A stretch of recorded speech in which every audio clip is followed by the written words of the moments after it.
Een landelijk verbod op het gebruik van staalslakken lijkt niet te gelden voor de Zeeuwse wateren. En dat doet milieuorganisaties vrezen. Dat wij alles krijgen van Tata Steel straks. En dat is natuurlijk wel echt even een zorg, want dan gaan we het niet meer doelmatig toepassen, maar dan wordt het echt een dumping. Ja, en dat is natuurlijk gewoon zonde. Dit gebied verdient veel meer dan dat. En wat zit er verder in deze uitzending? Topcollectie Museum de Meestoof gestolen? En dit al 75 jaar om door een ringetje te halen.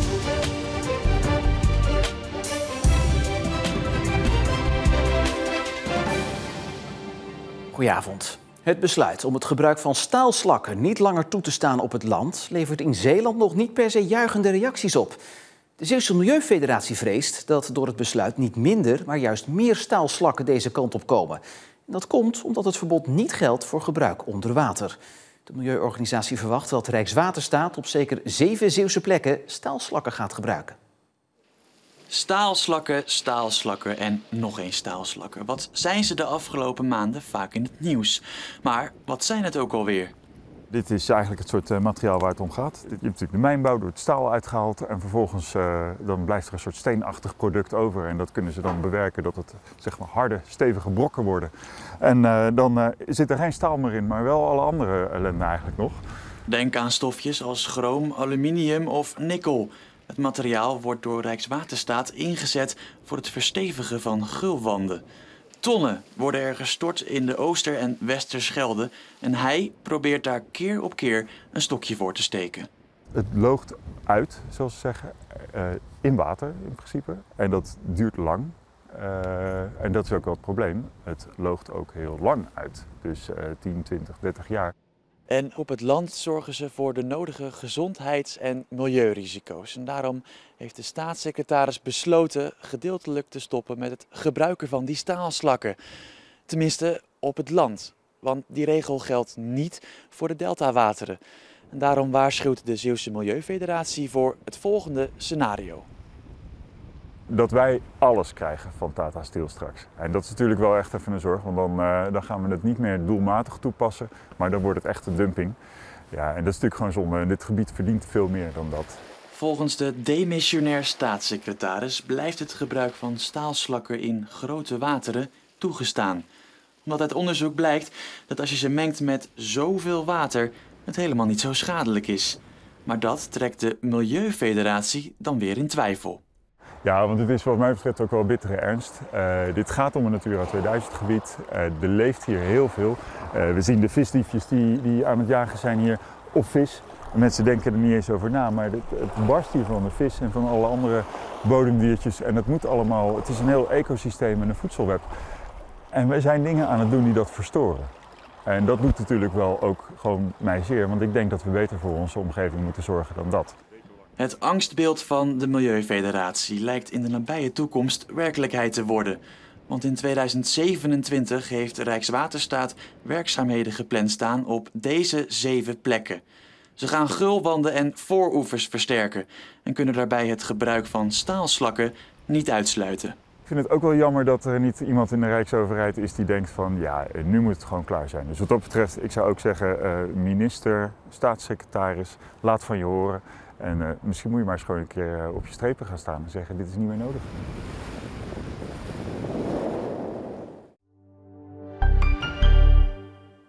De schok is groot bij streekmuseum de Meestoof in Sint-Annaland. Bij een inbraak vannacht zijn kostbare Zeeuwse sieraden meegenomen. Het waren de topstukken uit de collectie. De 3 inbrekers kwamen rond 3 uur vannacht binnen door het raam van deze deur in te slaan. Daarna gingen ze meteen naar de kast met sieraden. Uiteindelijk hebben we op beelden gezien dat een van de 3 mannen toch met een stevige moker naar binnen kwam. En 2 klappen tegen de vitrine heeft gegeven. Ja, en daardoor er ruimte ontstond om toch wat mee te nemen. Toch heeft een groot deel van de kast het gehouden en bleven er sieraden achter. Maar er zijn zeker kostbare stukken gestolen. Bovenop de plank heeft dus die pop die nu buiten ligt gestaan eigenlijk. En daar zat een mooie Zeelse muts op met Zeelse kunstwerkers dus die bekend zijn voor de meeste Zeeuwen. En die hebben ze eruit geslagen, uitgetrokken door het gat aan de zijkant. En ja, er is nog wat meegenomen, maar ja, we zijn nu aan het inventariseren. Na de inbraak gingen de dieven er in een Mercedes vandoor. De auto is daarna gecrashed op de Zanddijk bij Kruiningen. De 3 inbrekers zijn ontkomen en de auto is in beslag genomen. Het museum blijft achter met de schade en de vraag of ze de gestolen stukken ooit nog terugzien. We hopen natuurlijk dat het terugkomt, maar de kans is meestal niet zo groot. Alhoewel het wel natuurlijk stukken zijn die, als ze aan zouden bieden bij een juwelier of wat dan ook, ja, dan zijn ze natuurlijk wel bekend. En dan hoop je dat die juwelier denkt van, hé, dat is toch wel een vreemd stuk, dat kom ik niet zo vaak tegen. Dus even verder vragen. Het politieonderzoek is nog in volle gang. Voor het schietincident eind juni op het Bellamypark in Vlissingen is een minderjarige verdachte aangehouden. In de nacht werd een man neergeschoten die gewond achter werd gelaten. Eerder werd al een andere verdachte aangehouden in deze zaak, maar die kwam een paar dagen later weer op vrije voeten, omdat de man toch niet betrokken bleek te zijn bij het schietincident. De verdachte die vandaag is aangehouden kwam de politie op het spoor dankzij tips van getuigen. Na Schouwen-Duiveland zijn er nu ook in Vlissingen en Veren nepstickers met een QR-code op parkeerautomaten geplakt. Wie zo'n code scant, belandt op een valse website waar wordt gevraagd om persoonlijke gegevens en een betaling van €12. Dat bedrag komt niet bij de gemeente terecht. Mensen lopen dus het risico op een parkeerboete.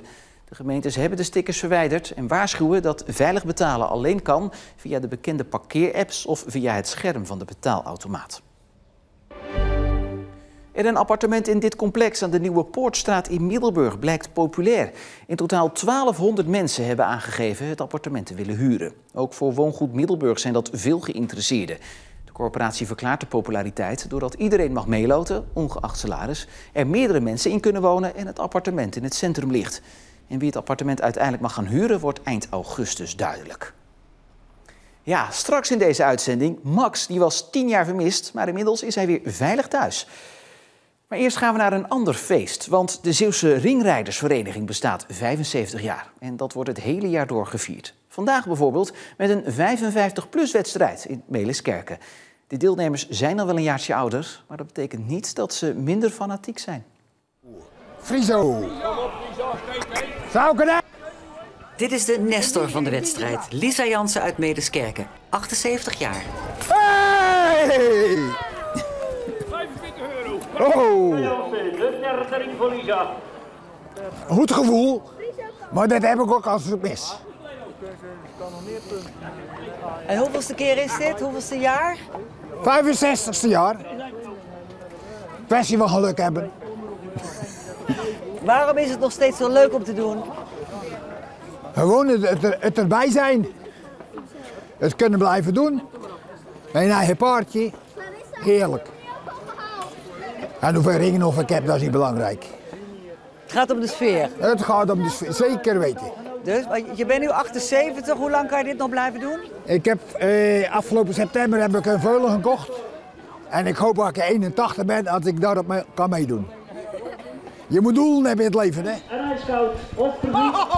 Het is natuurlijk voor de leuk sowieso, maar ook voor de winnaar. Er zitten toch nog, dat noemen ze broodriers tussen, die komen echt voor de sport en om te winnen. En hier tussen de oudjes zitten die ook nog tussen. Dus dat behoorlijk fel gestreden worden en aan het eind van de dag rolt er een winnaar uit. Maar dit is vooral ook een beetje de traditie zoals ze vroeger op de dorpswedstrijden ook deden. En ja, er is een beetje competitie, maar het moet ook vooral gezellig wezen.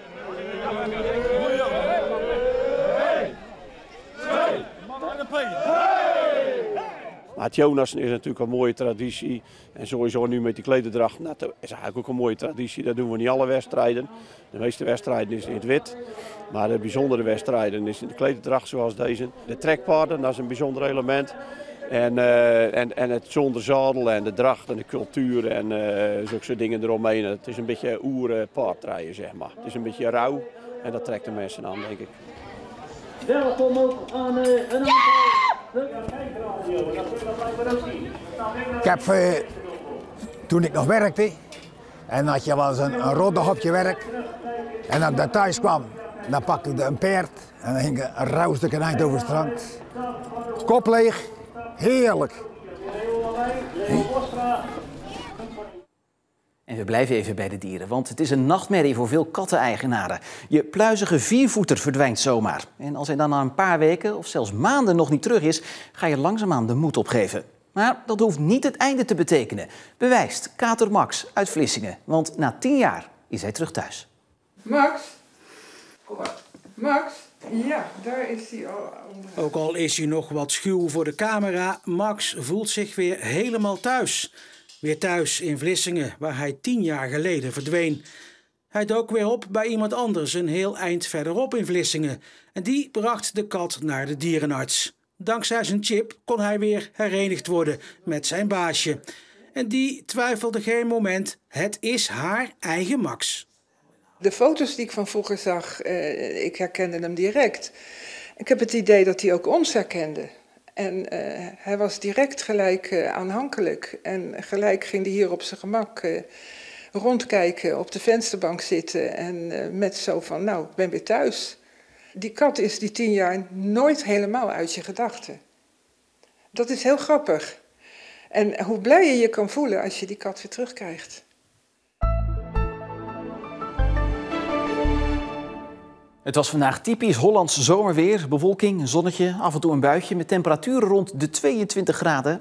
Morgen start regenachtig, maar later droger en ook meer zon bij vergelijkbare temperaturen met vandaag. De wisselvalligheid die raken we nog niet kwijt, want pas in het weekend krijgt de zon de overhand bij wat hogere temperaturen. Nou ja, ook weer precies op tijd. En tot slot nog even dit, want we hebben het geweten. Toen we vorige week vroegen waar volgens jou het slechtste fietspad van Zeeland ligt. Uit alle nominaties zijn nu de 5 meest genoemde fietspaden geselecteerd. En een van die kanshebbers is dit pad tussen Renesse en Burghaamstede. Bekend om zijn vele kuilen en verzakkingen. Maar ook dit fietspad tussen Philippine en IJsendijken staat bij de laatste 5 kanshebbers. En de overige kanshebbers vind je bij ons online terug in de app of via de site. Stemmen, dat kan tot eind augustus. En dan maken we ook bekend welk fietspad er met die twijfelachtige eer vandoor gaat. En nee, het winnende fietspad wordt niet door ons opnieuw aangelegd. Het is dan überhaupt maar de vraag of de situatie er dan op gaat verbeteren. Meer hierover dus op onze site en in de app. Daar kan je ook meteen terecht voor het laatste Zeeuwse nieuws. Voor nu een hele fijne avond.